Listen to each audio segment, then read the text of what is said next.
bonjour. Dans le cadre donc de vidéos plus larges sur la santé au travail et plus particulièrement sur l'accident du travail, la question qui se pose maintenant, c'est de savoir, après avoir vu comment on déclare un accident du travail, la question c'est de savoir quand faut-il déclarer un accident du travail et quand est-ce qu'on est en situation en réalité d'accident du travail. Alors, il faut savoir que la loi a défini d'une certaine manière ce qu'est l'accident du travail. Mais ça a été complété largement par la jurisprudence. Et puis, elle a instauré, et c'est ça qui est important, une présomption d'imputabilité, c'est-à-dire que quand on est sur un lieu où pendant le temps de travail, on est présumé avoir un accident du travail. Et enfin, c'est finalement la caisse primaire d'assurance maladie, la sécurité sociale, qui va déterminer le caractère d'accident du travail ou non, accident tout court ou accident du travail. Donc ce sont ces trois données qu'on va observer. Donc premièrement, ce que dit la loi dit simplement que tout accident qui a lieu à l'occasion du contrat de travail, dans le temps de travail ou sur le lieu de travail, dès lors qu'on est salarié, et donc sous la subordination d'un employeur, c'est considéré comme un accident du travail. Mais la jurisprudence est venue déterminer plus précisément les conditions précises. Donc il y a plusieurs éléments. D'abord, il faut un fait accidentel. Alors qu'est-ce que ça veut dire accidentel? Accidentel, ça veut dire simplement que c'est quelque chose qui survient d'une manière soudaine. C'est le caractère de soudaineté qui est pris en considération à la différence de maladies professionnelles. Mais ça peut être des lésions qui apparaissent soudainement, même si elles sont consécutives finalement à une dégradation de l'état de santé. Ce qui est important, c'est le caractère soudain.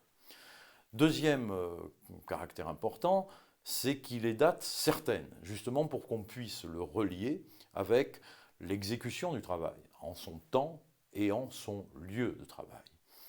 Troisième aspect, ce sont l'apparition de lésions ou de blessures. Alors ça peut être des plaies physiques ou au contraire des plaies internes. Par exemple une hernie discale ou des lombalgies qui apparaissent d'une manière soudaine, qui sont la conséquence souvent de pores ou de mauvaises positions.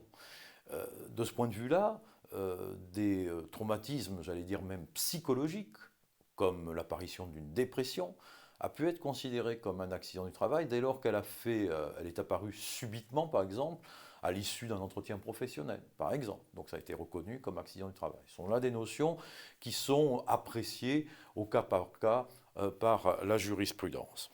Enfin, il faut évidemment que l'accident ait lieu dans une période d'activité professionnelle. C'est-à-dire qu'il faut que ça ait lieu soit pendant l'exécution du travail, temps de travail, ou sur le lieu de travail, en tout cas, et c'est ça le critère déterminant, chaque fois qu'on est sous la dépendance de son employeur ou sous son autorité, même si ce n'est pas forcément sur le lieu exact de son travail ou pendant les heures de son travail. Si on est toujours sous l'autorité de son employeur, alors on considérera qu'on est en accident du travail si survient ce fait accidentel.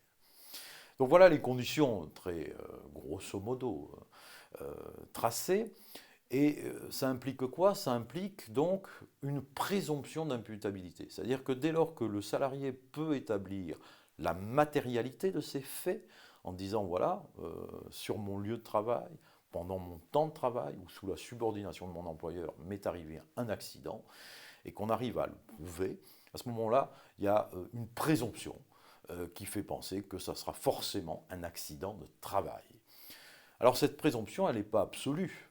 L'employeur peut parfaitement la contester si effectivement il considère que ça n'a rien à voir avec le travail. Ça, c'est un point très important. Enfin, qui c'est qui va être arbitre de cela en définitive? Ça sera la caisse primaire d'assurance maladie qui va évidemment être informée par l'employeur. Et là, je vous invite à vous référer à la vidéo précédente. Et dans ce cas-là, la caisse primaire d'assurance maladie, soit effectivement, ça lui paraît évident que l'accident a eu lieu en temps et en heure à l'occasion du travail, à ce moment-là, elle le considère comme un accident du travail, soit au contraire, elle a des contestations, elle a des doutes, et à ce moment-là, elle va procéder à une enquête pour savoir si on peut retenir la qualification d'accident de travail. Tout ça a évidemment des conséquences importantes, à la fois sur le régime d'indemnisation lié aux séquelles de l'accident, et au régime aussi du contrat de travail, puisqu'il va être relativement protégé. Mais ça, je vous invite de ce point de vue-là à vous référer à ma prochaine vidéo sur ce sujet. Je vous remercie et je vous dis à très bientôt.